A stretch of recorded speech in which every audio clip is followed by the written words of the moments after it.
Hey you guys, Dismal here, bringing you a deck profile of a deck I've never seen before, something that I came up with, and I believe I've created a monster.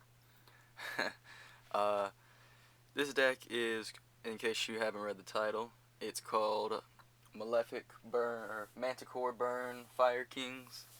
That's the best way that I could put it.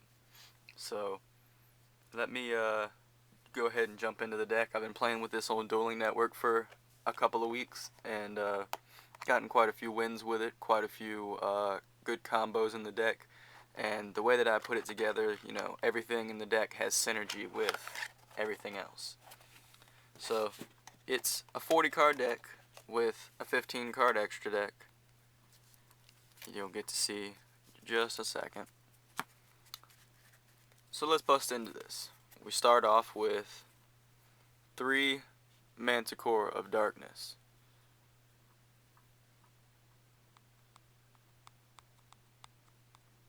Sorry, just trying to zoom in a little bit. There we go.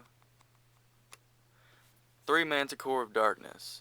Now, they're in here because there's an infinite loop with Manticore of Darkness and another card in here, another 2 cards in here that happens during your opponent's end phase, and it's an infinite burn OTK or, possibly FTK. Uh, you know, just depends on how you do it. And his effect is that during the end phase of a turn he was sent to the graveyard, you can send one beast, beast warrior, or wing beast type monster from your hand or field to the graveyard and bring him back. Special summon him. So that combos really well with the other beast type monster that does work with his effect and actually destroys him and sends him to the graveyard. So, pretty good. Plus he's a 23 beater, level 6. You can put out rank 6s like nothing in this deck.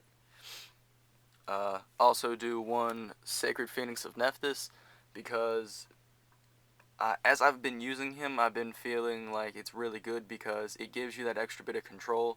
You know to play your certain spells and traps that you wouldn't care if they got destroyed because you're going to use your Onslaught of the Fire Kings to bring him out and then get his effect to go off. Or there's another card in here that destroys him, another couple of cards that, when you get that effect off and pop all their spells and traps, it really puts you at an advantage. That's a plus 2, maybe +3 to you because you're causing them to have a -2 or -3 based on how many spells or traps they have.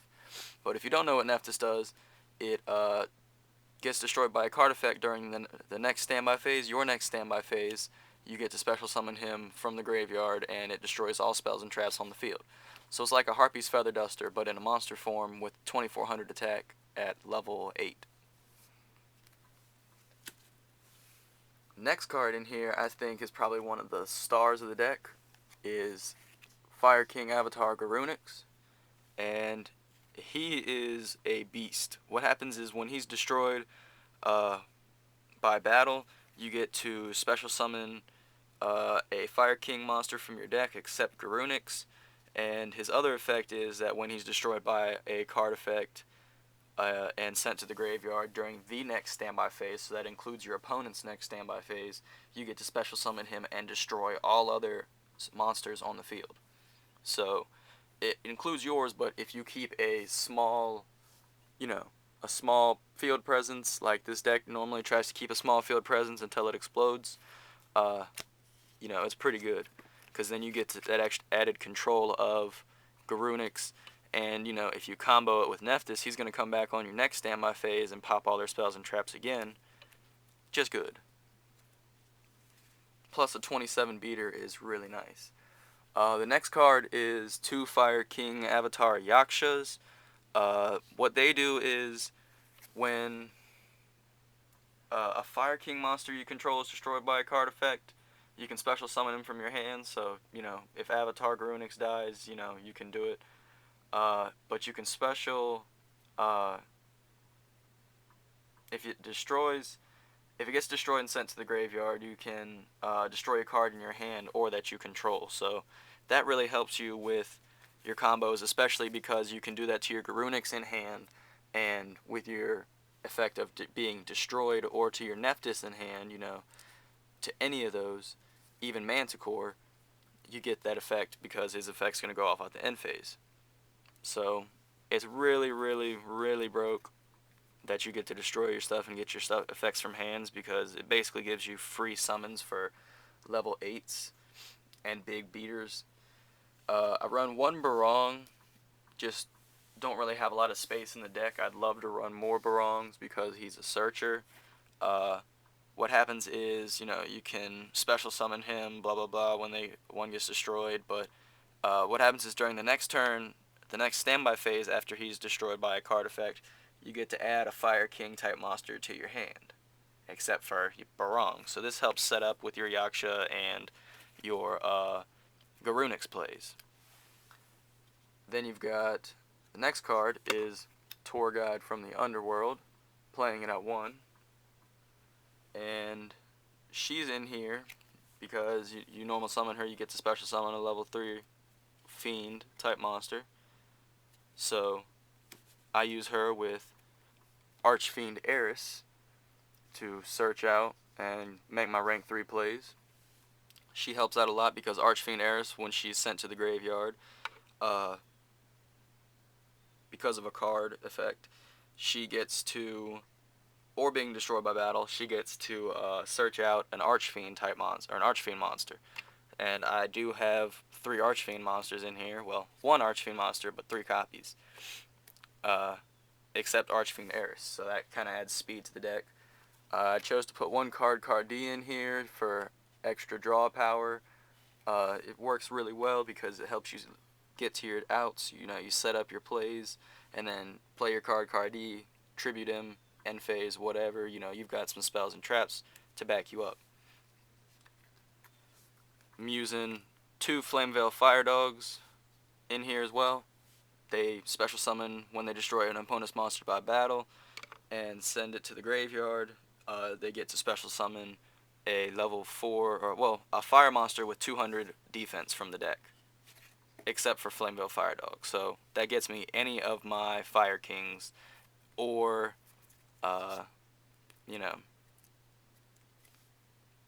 anything like that.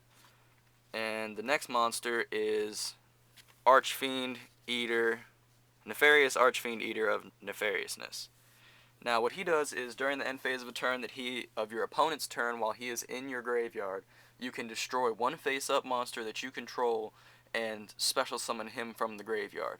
Now that has a lot of synergy during the opponent's end phase with doing that to your Barong, or your Yaksha, or your Garunix, or your Nephthys, or what is meant for the Manticore of Darkness.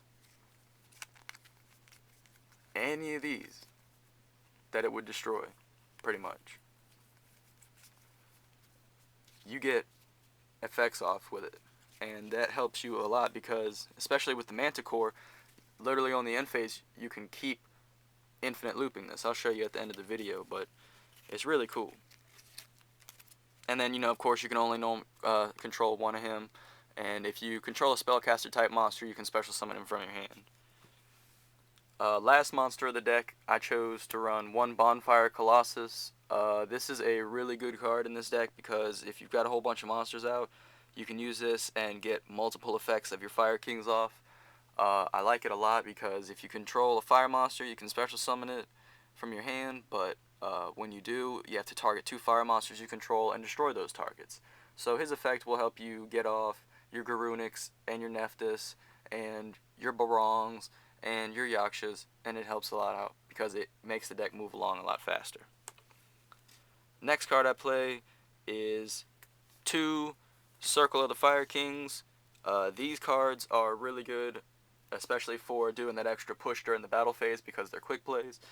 You target a fire monster you control and a fire monster in your graveyard, destroy the monster you control, and special summon the one from your graveyard. Now you can only use 1 of these per turn, but this helps a lot with, like I said, the final push. If you're going and hitting your opponent directly and you know they've got no outs to it, go ahead and just hit them with a monster, tribute it, and then get another one out and hit them again. It also helps with saving them from card effects. If you don't want them to be bounced back to the hand and you actually want to get the destroy effect off, you can blah blah blah, play the game. The next card in here is 3 Onslaught of the Fire Kings. Now, what Onslaught does is it makes it really broken when you go second in this deck, because if your opponent has a monster and you control no monsters, you get to special summon a Fire Beast, Beast Warrior, or Wing Beast type monster from your deck. Its effects get negated and destroyed during the end phase, but you're going to do that and get either set up for your long play, or you can set this deck up for a short play turn, a short play duel, because you can win this really fast or you can play it out. That's why I like the way that I built this deck. So, Fire Onslaught helps.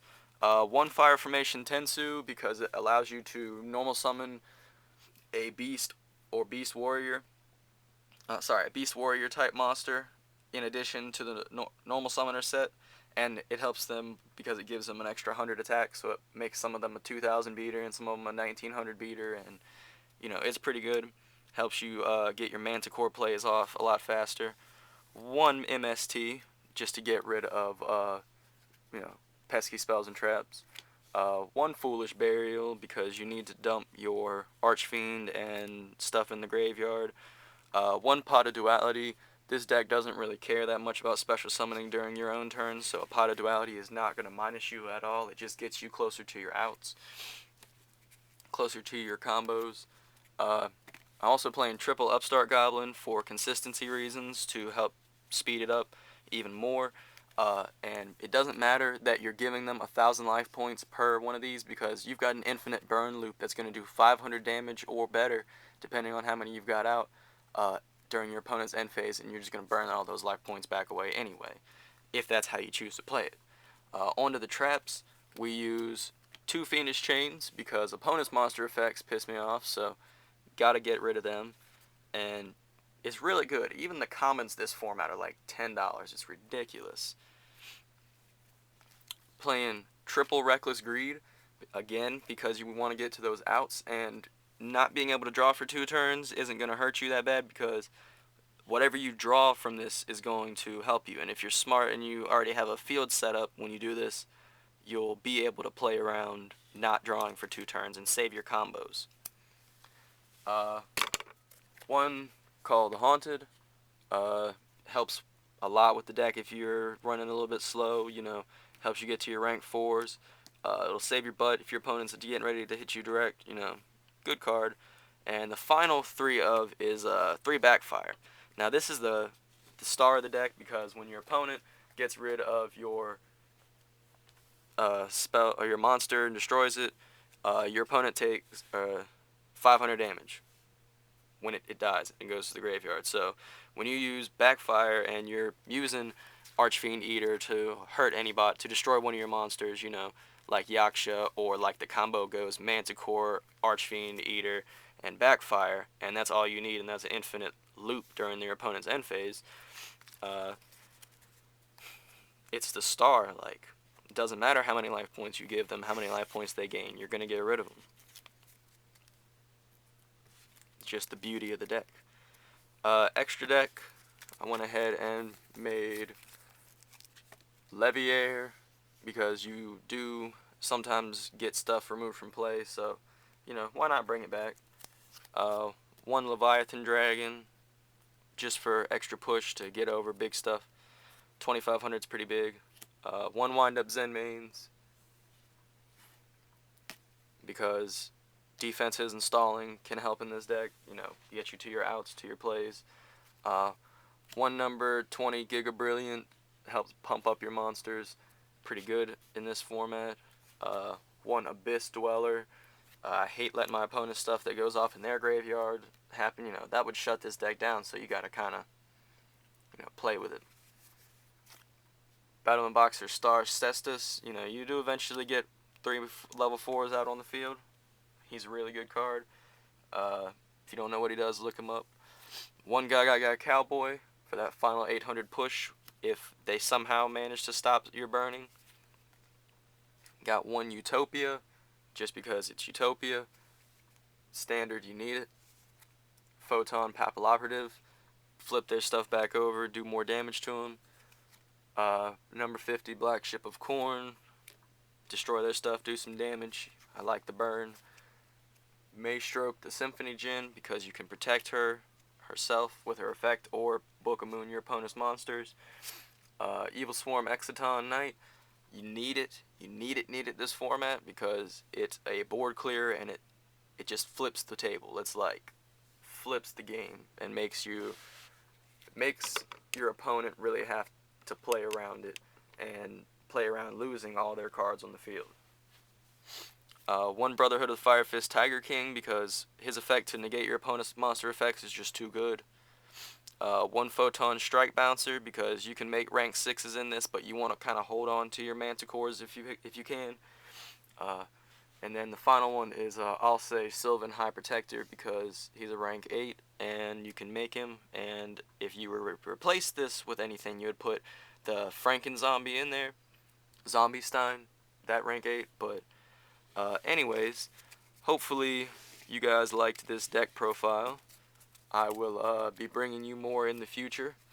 Look out for them. I've got Sabers, Harpies, Junk Doppel, Quasar. Got lots of other deck profiles. Let me know what you think about this one in the comments section below. And as always, happy duels.